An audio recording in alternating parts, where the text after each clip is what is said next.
Welcome to Julia's Spirit. I think it's actually October, and it's the changing of the seasons. I don't know about you, but I'm one of those people, just in case it's not obvious, I love the sun. I love to feel the rays of the sun shining on me and warming my body and warming my spirits. So needless to say, fall, even though the foliage is beautiful and the leaves have started to turn on the trees and drop to the earth as they're supposed to do, because there's a divine order to things in life, and seasons is one of them. Fall, I love all seasons because they are the times that God has put on this earth. But fall is one of the challenging ones for me because I feel less time with the sun throughout the day. So that brought to mind for me for this week's series to talk about a little bit about the emotional challenges that we come up against. And sometimes those things, we know that in all things in life, either we're coming from a place of love or we're coming from a place of pain / fear, whichever you want to call. Ideally, we all want to be in that place where we're coming from a place of love every day, all hours of the day. But both you and I know that in reality that is not a reality. Life comes with pain and life comes with love. Again, just as we have to balance the energies of our spirits and our bodies, we have to balance our emotional things in life the way life gives it to us. And in life, as we all know, comes some fear and some pain, and not always love. And very often it's coming from a place of fear.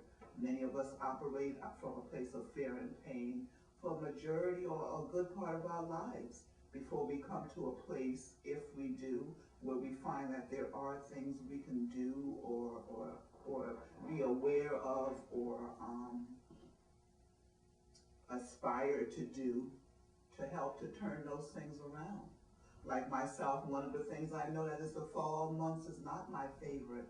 So what I do is I try to find the good in it where it can be my favorite. So when it's getting chilly outside and the fears are coming up about the winter months, the snow, the shoveling, the car not starting, heating the house, will I be able to pay the bills to keep this oil going, gas going, all those things that come with the winter months, for those of us that find that a challenge, then I look to those things in that time that are more nourishing and soothing to me. Like even in the midst of the leaves turning and the leaves falling to the ground, I still can connect to that importance of that whole process of going back to the earth from which it came, the leaves, so that in springtime it can again bloom into the beautiful flowers that are going to be visual food for us throughout the summer months and the spring, and the sun that will be following very closely behind it. Same thing as with life. We can't always come from a place of love. So we need to know how to find in our pain and in our fear, we need to be able to find that place where we can turn that around so that it's more from a place of love. And one of the great things that we need to learn about that is the word compassion. When we're up against circumstances in our own lives or the lives of other people that we see around us that has happened from a place of fear and pain, then we need to be able to go to our heart chakra immediately and find the compassion, whether it's for ourselves or for those people that we encounter that are going through things that was probably a result of some fear or some pain in their life. We need to be able to find the compassion in order to help them to get through that period. When we start to do this, one person, and then another person, and then another person, guess what we're doing? we're helping to heal not only our own spirits, but we're helping to heal the spirit of all mankind, of humanity in general. Because when one starts to do it for themselves and the next person, and that next person does it for someone else and themselves, we have started now a cycle of healing all of humanity. So again, when those circumstances arise in your life that may not be always joyous, because every day is not going to be joy. There's going to be pain. There's going to be fear. There's going to be concern and circumstances that help us to feel that we're at a dark place. Then we need to look for the light. Look for the light in that situation, because there is a silver lining in all things, believe it or not. Once we put out the intention and the belief that we know that there is a silver lining there somewhere, that's when we start to heal even those circumstances that appear to be the darkest. I have an actual tile that I've done, and it's called Leap to Joy, but it shows a woman leaping across the sky.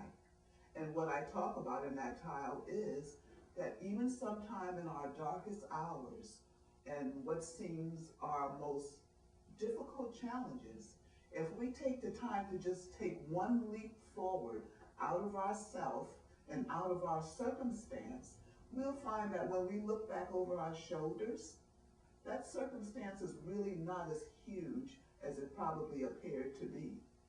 And in that moment, when we took that leap, that was what helped us to come out of that darkness for that moment, so that we can see things from a different perspective. So that's the same type thing we need to do in order to heal ourselves daily, even in those circumstances that are coming from a place of pain and fear. Just take that leap. Take the leap into the sunlight. Take the leap out of the darkness. Take the leap out of the void of compassion. Take a leap toward love. Take a leap toward sunshine. Take a leap toward happiness.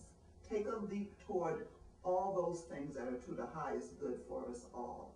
And that is the way that we learn to embrace our pain and turn it into a thing of happiness and love and healing. You have a great day. Be well. Be well with yourself. Be comfortable with yourself and your circumstances until we see you the next time. Peace. Bye-bye.